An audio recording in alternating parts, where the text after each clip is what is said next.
전부 인용이 됐기 때문에 사실상 엄밀히 따지면 이게 일부 인용이라는 표현도 뭐 정확한 건 아닙니다. 그래서 그 국민의힘을 상대로 낸 것은 뭐 번지수를 잘못 찾았고 이제 주호영 그 비대위원장을 상대로 한 것은 사실상 전부 인용이 됐기 때문에 뭐 이준석 대표가 이준석 전 대표가 청구한 그 청구 취지는 사실상 뭐 다 뭐 받아들여졌다 이렇게 봐야 될 것 같습니다. 김태현의 정치쇼.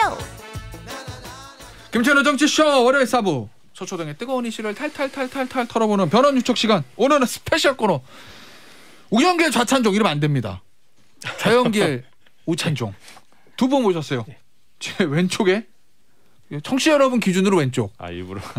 좌영길 해양등경제 기자. 청취자 여러분 기준으로 오른쪽에 우찬종, 임찬종 SBS 기자입니다. 안녕하세요. 네, 안녕하세요. 안녕하십니까. 네, 좌영길 기자는 거기 앉을 수밖에 없어요. 그렇죠. 원래 제가 저 자리였는데 오늘따라 이쪽으로 안내를 하길래 이 노리고 하신 거군요. 그렇죠. 이 말을 만들려고. 좌영길 우찬종 하려고. 원고도 그렇게 돼 있잖아요. 좌영길 해양등경제 기자입니다. 우찬종, 임찬종 SBS 이렇게 돼 있잖아요. 좌우를 맞추려고 저희가. 자, 일단은 오늘 저희가 준비한 소식은 요거 금요일 날 있었던 남부지방법원에서 있었던 얘기인데 일단 임찬종 기자 요거 판결문 판결 내용부터 좀 정리 좀 해주세요. 복잡하긴 하지만 판결 내용은 쉽게 얘기하면 그러니까 이준석 대표가 이긴 거고요. 간단히 한 단위로 정리를 하면 두 단어로 정리를 하면은 두 줄로 정리를 하면은 그러니까 절차적 하자는 없는데 이게 실질적으로 비상 상황이라고 볼 수가 없기 때문에 비상 상황이라는 걸 전제로 당원에 나오는 비상 상황이라는 걸 전제로 비대위 의결을 한 것 자체가 실체적으로 문제가 있다. 그러니까 무효가 아니라 일단은 가처분을 받아들인다. 그러니까 그 무효라는 판단도 한 거죠. 그런 겁니다. 근데 이게 처음에 이 소송 시작했을 때 언론에서도 중점을 둔 것도 그렇고 뭐 아마 신청인인 이준석 전 대표 쪽도 그렇고 방어는 국민의힘 측도 그렇고 실체적 하자 여부에 대한 별로 크게 관심을 안 가졌었잖아요. 애초에는. 그렇죠. 왜냐면 그냥 뭐 정당 내부를 사는 거니까. 그래서 절차만 가지고 양쪽에서 많이 좀 싸우고 다퉜던 걸로 알고 있는데 결론은 절차적 하자는 없는데 실체적 하자가 있다 이렇게 난 거예요? 그렇습니다. 이거 아예 이 결정문을 보면은 그 절차적 부분하고 실체적 부분을 나눠가지고 판단을 하고 있는데 절차적 하자는 신청인 그러니까 이준석 전 대표 쪽에서 이러저런 이유로 이제 이러이러한 절차적 하자가 있다 디테일한 부분을 얘기를 했는데 다 이제 딱 검토를 하고서 이제 절차적 하자가 없거나 중대하지 않다 그렇게 판단을 했고 가처분을 이제 인용해 줄 때는 중대하지 않다고 하지만 이게 이제 당원의 그 국민의힘 당원의 96조에 보면은 비상 상황을 규정하는 당원이 있는데 그 당원의 비상 상황이라는 거는 뭐 당 대표 거리에 준하는 사태, 거리하거나 근데 당 대표가 뭐 6개월밖에 자리를 비우는 것에 비나지 않기 때문에 이것이 비상 상황에 당 대표 거리에 준하는 비상 상황이라 볼 수 없다. 그리고 뭐 이거를 여러 가지 민주적 정당성이 전당대회보다 떨어지는 이런 기구들이 이런 무리한 당원 해석을 근거로 이런 비상 상황 이제 대표 체제를 해체시키고 비대위로 전환하는 거는 민주적 정당성이 없다. 이렇게 판단을 한 거죠. 자 기자. 언론에서 보니까 자 기자도 페이스북에 그렇게 쓰신 것 같던데 이준석 전 대표 완승이다 이렇게 글 쓰셨던데 근거는? 이게 그 언론 기사에 보면 이게 일부 인용이라는 표현 때문에 이게 한 절반만 승리한 게 아니냐 이런 뭐 해석도 있었는데요. 1억 달라고 그랬는 사람은 한 4천만 원 주고 일부 승소 이런 거. 이 그 절차를 보면 이준석 대표 측에서 낸 게 가처분을 낸 게 국민의힘을 상대로 낸 게 있고 주호영 비대위원장을 상대로 낸 게 있습니다. 근데 그 국민의힘을 상대로 낸 것은 실체적 판단을 아예 안 했고요. 여기서 당사자는 그 주호영이라는 그 개인이지 국민의힘이라는 정당은 이 상대가 될 수 없다. 번지수를 잘못 찾았다. 그렇기 때문에 그 부분은 아예 판단을 안 했기 때문에 이 부분을 기각한 것이고요.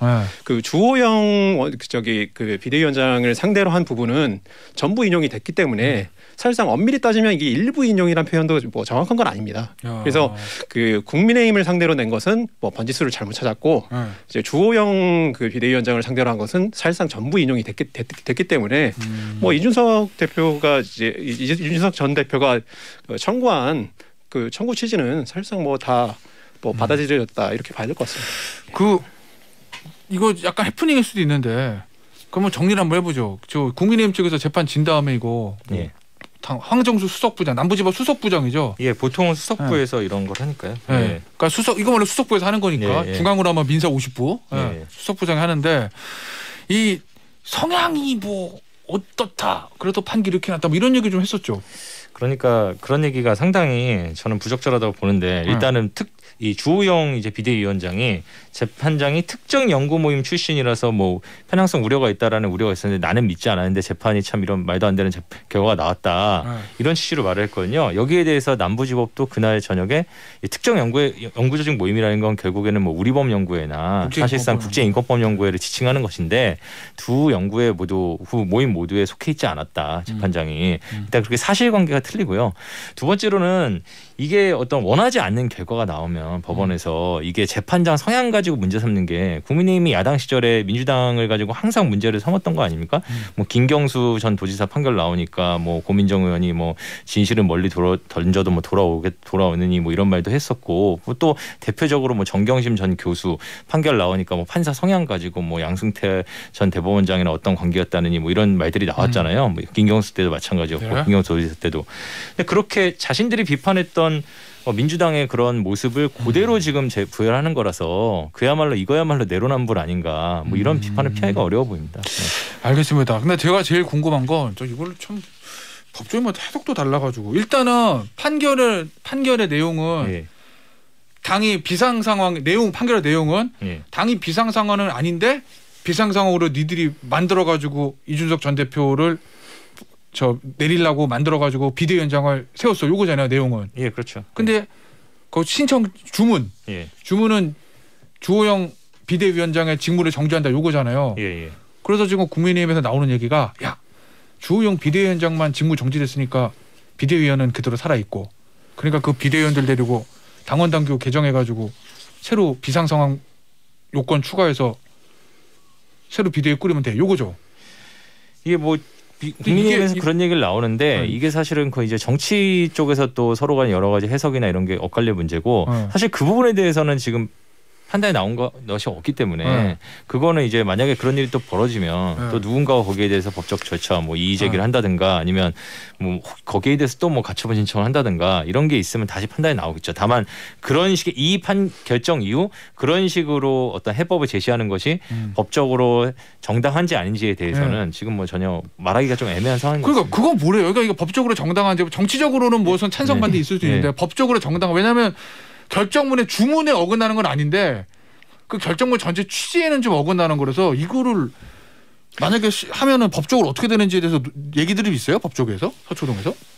근데 이게 일단 그 결정문을 보면 이게 엄밀히 말하면 결정이죠. 이제 판결이 아니라 결정인데 그 결정문을 보면 이제 주호영 비대위원장을 선출한 그 과정이 비상 상황이 없었는데도 불구하고 만들어서 선출했다. 그럼 이게 뭐가 문제냐?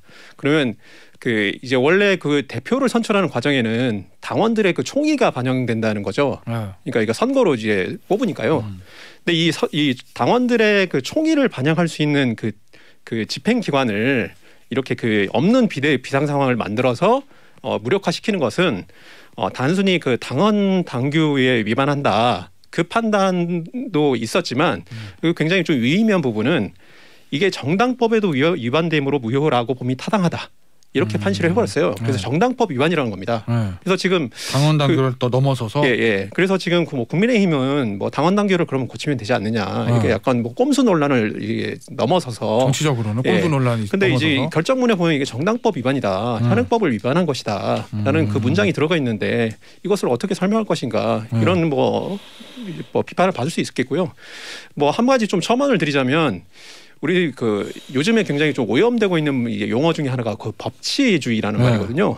근데 법치주의란 말은 이제 국가 통치를 하시는 분들이 국민들 보고 당신들 우리가 만든 법 잘 지켜. 안 지키면 처벌할 거야. 이게 법치가 아니라 통치를 하는 사람들이 그 법과 헌법에 의해서 정해진 절차를 지키면서 통치를 하는 게 법치거든요. 그러니까 법치라는 말, 법치주의라는 그 용어의 그 수범자는 국민이 아니라 정치인들이에요. 근데 그 법치주의의 가장 핵심적인 거는 그 권력 분립을 원칙을 존중하는 겁니다. 근데 이게 지금 법원의 결정을 보면 이 비대위 그 출범 자체가 이제 정당법에 위배되는 것이다라는 것이 명확한데도 그렇게 약간 그 절차를 밟는 것은 약간 법치주의를 존중하지 않는 것이고 이건 좀 비판받을 부분이 충분히 있는 것 같습니다. 의원총회에서 나왔다던 당원 당규를 개정해서 비상상황 요건을 하나 추가해서 새로 비대위를 꾸리면 된다. 요 부분에 대해서 그리고 주호영 비대위원장만 직무가 정지됐지 다른 비대위원들은 정지되기 전에 주호영 비대위원장 임명한 거니까 효력은 살아있다라는 요 해석이 예. 사실 국민의힘에 많잖아요. 고위 법조인들이. 예. 보니까 검사장 출신인 유상범 의원은 요게 맞다. 위법성이 없다라는 확실히 얘기를 했고 법원장 출신인 최재형 의원은 조금 이거 판결 결정문의 취지를 비껴나가는 거 아니냐 이런 취지의 의원총회 발언했다고 그래서 여기 법적으로 어떻게 될지 저는 참 궁금하긴 한데 뭐 기회가 되면 저희가 뭐 양측 전해서 물어보도록 하고 그리고 이게 또 가처분 사건이기 때문에 또 이게 문제는 이 가처분 결정문의 전체적인 취지에 봤을 때는 자연계 기자님 말이 맞는데 왜냐하면 사실 이 가처분 결정문의 거의 결론부에 보면은 딱 아주 다시 요약해서 두 가지로 제시를 해요. 니들이 뭘 잘못했냐면 두 가지 잘못했다. 하나는 당원 해석이 비상 상황에는 당원 해석이 잘못했고 두 번째로는 그 당원에 유예될 뿐만 아니라 정당의 조직과 활동 이 비대위원장을 선출한 조직과 활동 자체가 그 자연기 기자님 말씀하신 것처럼 정당법에 위배된다. 정당 내부의 민주적인 정당 질서에 어긋난다. 그렇기 때문에 이 취지에 어긋나는 건 맞지만 문제는 또 하나는 이 결정문의 취지에 어긋난다고 해도 결정문에서 주문으로 제한하지 않은 다른 행위를 했을 때 여기에 대해서 또다시 물론 법적 절차가 들어갔을 때 이거에 대해서 다른 재판부 또는 또 달리 판단할 수도 있고 이게 본안 사건 결정문도 아니기 때문에 그건 상당히 사실은 전체적인 결정문 취지에 벗어나는 건 맞지만 법적으로 어떻게 될지는 따져볼 부분이 굉장히 많습니다. 알겠습니다. 예, 요건 여기서 마무리하고요. 이 정치 이슈에서 법적인 거 너무 복잡한 거 얘기하면 이게 정치가 잘 안 돌아가는 건데. 예, 아니, 지금 기본적으로 이런 상황 자체를 어떤 법원 결정을 통해 해소하는 것 자체가 비정상이고요. 그러니까 계속해서 하나 결정 받은 다음에 그다음 또 문제 생기고 또 문제가 생길 수밖에 없는 겁니다. 이런 거를 첫 번째로는 법원까지 가가지고 이런 문제를 해소한 것 자체가 부끄러운 일이고 두 번째로는 부끄럽다기보다 적절하지 않은 일이고 두 번째로는 그래가지고 결정이 나와가지고 불리한 결정이 나오니까 그럼 그 전에 말을 하던지요. 결정 불리한 결정 나오니까 그때 가서 판사가 어느 성향이니 원래 걱정을 하고 있었니 이런 얘기를 한다는 것 자체가 본인들이 예전에 보였던 모습하고 맞지도 않고 그거 자체가 아까 자연계 기자님 말씀처럼 법치주의에 적합한 태도도 아니다. 뭐 그렇게 볼 수 있을 것 같습니다. 알겠습니다. 자, 국민의힘 여기서 마무리하고요. 이거 민주당 얘기라고 하긴 그런데 이재명 대표 부인 얘기니까 뭐 어쨌든 넓은 의미에서 이재명 대표, 신임 대표죠 민주당의 부인 김혜경 씨의 법인카드 유용 의혹 사건, 요거 수사 결과가 이번 주 나온다는 거잖아요. 상황 좀 정리 좀 해주세요, 자 기자가. 예, 이게 일단 그 경기 그러니까 그 이재명 당 대표가 그 경기도지사 시절에 이제 그 김혜경 씨를 수행했던 별정직 5급 배모 씨라는 사람이 있습니다. 그래서 이 사람에 대해서 지금 구속영장이 신청돼서 청구돼서 내일 영장 심사가 열리고요. 그래서 배 씨가 이제 구속 여부를 좀 지켜봐야 될 것 같습니다. 그리고 이제 그 배 씨가 이제 법인카드를 이제 유용해서 썼는데 이 금액에 대해서도 이게 뭐 2천만 원 상당이냐. 아니면 이제 한 100만 원 정도에 불과한 것이냐 여기에 대해서 다툼이 좀 있는 것 같고요. 예. 근데 이제 그 시안이 좀 이제 도구한 것은 뭐냐면 이제 배모 씨라든가 아니면 이제 이재명 지사라든가 뭐 이제 김혜경 여사라든가 이 의혹에 불거진 상황에서 선거 과정에서 이게 사실이 아니다라고 이렇게 얘기를 했었거든요. 근데 그게 사실로 밝혀진다면 이제 허위 사실이 이제 문제가 될 수 있기 때문에 이제 선거법 위반이 이제 문제가 될 수 있습니다. 그래서 그 선거법은 이제 그 대선으로부터 그 공소시효가 6개월이기 때문에 그 공소시효가 임박했기 때문에 여기에 대해서는 좀 이렇게 결론을 내놓아야 되는 그런 상황입니다. 지금 그 배모 씨 구속영장 청구할 때 그 청구 범죄 피의 사실이 뭐뭐 들어가 있어요? 정확히 알려진 거 없나요 지금? 업무상 배임하고 공직선거법 위반 이렇게 알려져 있습니다. 업무상 배임하고 공직선거법 위반. 그러니까 이제 배임이라는 거는 이제 그 법인카드를 이용했다는 것이고 이제 공직선거법 위반은 이게 사실이 아니다라고 말한 게 거짓말이다. 뭐 이런 혐의 내용이겠죠. 알겠습니다. 자, 임 기자 이거 처음에 김혜경 씨 조사 받았을 때 이재명 대표 측에서 당신이 의원이었는데 이 사건을 7만 8천 원 사건이다 이렇게 이제 규정을 했잖아요. 거기 등을 붙이긴 해. 7만 8천 원 등 이렇게 그렇게 규정하는 게 어때요? 맞는 거예요? 이거는 이제 법리적인 이른바 이제 어떤 책도 그런 게 있는데 이제 여론의 법정과 실제로 정상적인 법정은 다르다 이런 게 있습니다. 이건 전형적으로 어떤 여론의 법정에 호소하는 방법인데, 그러니까 이재명 대표가 요 7만 8천 원 등 사건이라고 말하기 직전에 어떤 보도들이 있었냐면 이게 이 법인카드로 김혜경 씨가 뭐 관련 민주당 국회의원들 어떤 부인들과 밥도 먹었다. 근데 그것도 뭐 어떤 그거 자체가 선거법 위반 소지가 있고 선거 기간 중에 어떤 선거에 도움을 줄 수 있는 선거 구민이나 이런 사람들한테 금품을 제공한다는 측면에서 그런 사건이 문제가 되니까 그게 다 합쳐봤자 다 인정된다 해봤자 7만 8천 원이다. 그렇죠. 밥값 3인분이었어요. 예, 그러니까 그거 가지고 이렇게까지 소란 떠는 게 맞느냐라는 어떤 뉘앙스가 담겨 있는 어떤 프레이밍 워딩이었다고 보는데, 문제는 뭐 전체 사건을 놓고 보면 당연히 지금 의혹이 되고 있는 액수는 7만 8천 원보다 훨씬 크고요. 그리고 뭐 그래서 지금 경찰이 구속영장 신청서에 적시한 혐의는 지금 약 2천만 원 정도라고 알려져 있고, 그리고 7만 8천 원에다 2천만 원이 더 중요한 거지. 그런 것도 중요하지만 사실은 이게 이 사건의 본질은 뭐 법인카드를 쓴 것도 중요하고 유용도 중요하지만은 이게 계속해서 사실 아주 오래전 몇 년 전부터 성남시 때부터 제기됐던 문제거든요.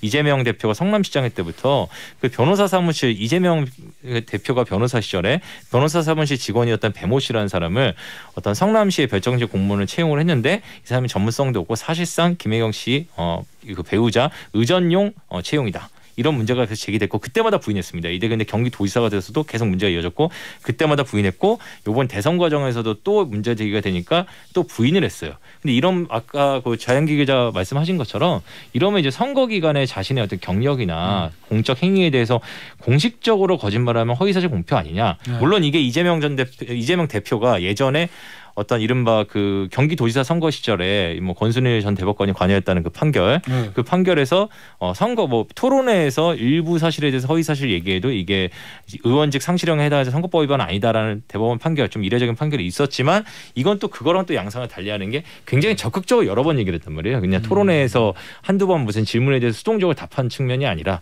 그렇기 때문에 그 부분이 지금 더 큰 문제가 나중에 될 가능성이 있습니다. 근데 그거는 대선 때 있었던 얘기니까 공소시효 6개월인가요?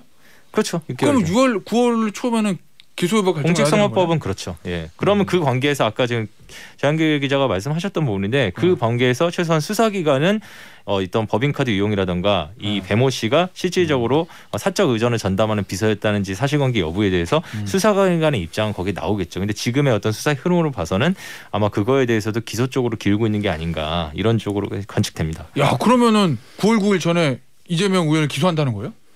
그럴 가능성도 배제할 수 없죠. 예. 오, 자 기자는 어떻게 보세요?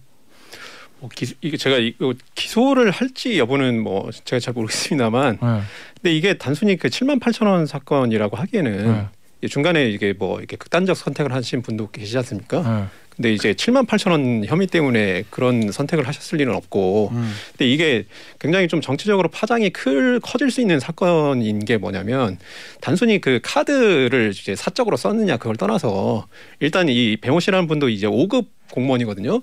그러면 이분을 법적 근거 없이 그냥 뭐 이렇게 그 수행비서로 이렇게 썼다는 것은 이분 굉장히 그 급여도 많이 받는 분일 텐데 그 이제 법인카드를 상회하는 그 급여만큼을 이제 뭐 사적으로 이제 제공을 받은 혐의가 될 수도 있고요. 그리고 이제 무엇보다 그 법인카드를 사용해서 그 뭐 초밥도 사오고 막 그랬는데 이게 과연 이게 김혜경 씨가 먹었겠느냐, 아니면 그 이재명 그 대표 그 옆집에 있는 뭐 이렇게 뭐 그 옆집에 뭐 계셨던 분들이 이제 먹었겠느냐, 이렇게 번지게 되면 과연 그 경기주택공사가 이제 뭐 그 선거 사무소, 사전 선거 사무소로 이제 활용된 정황이 있느냐, 여기로 번질 수 있는 사건이기 때문에 이게 표면적으로는 이게 법인카드 유용이지만 이제 어떤 정치적 파장이라든가 이런 것은 좀 여러 갈래로 좀 퍼질 수 있는 그런 사건이라고 볼 수 있겠습니다. 어쨌든 지금 공소시효에는 이 부분은 어쨌든 기소하든 말든 결론을 내야 되는 거고, 자 기자는 기소 가능성은 배제할 수 없다고 하신 거고, 일단 가능성이니까. 근데 임 기자가 자 기자, 이건 뭐예요? 공소시효 후에도 관련 사건 계속 수사할 것이다? 뭐 그런 얘기가 나와요? 뭔 소리야? 공소시효 끝났는데 수사 어떻게 해?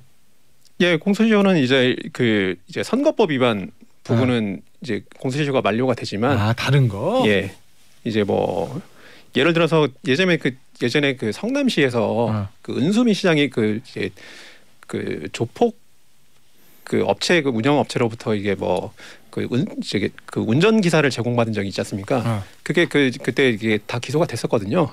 뭐 그런 식으로 예를 들면 이제 뭐 그 카드를 이용했거나 뭐 이런 부분이 국고손실이나 이런 혐의는 이제 공소시효가 또 다르기 때문에 뭐 수사가 뭐 진행될 수 있을 것 같습니다. 그러니까 선거법 말고 그 사건의 본질적인 그러니까 선거법을 이루는 선거법이 저촉된 이유에가 사실관계가 있잖아요. 그 사실관계 예를 들어서 배모 씨를 사적으로 하고 사적인 어떤 비서로 채용을 했고 사적인 일을 하기 위해서 그리고 그분을 통해 사적인 일을 여러 가지 시켰다. 그 중에서 뭐 법인카드 이용도 있고 여러 가지가 있다.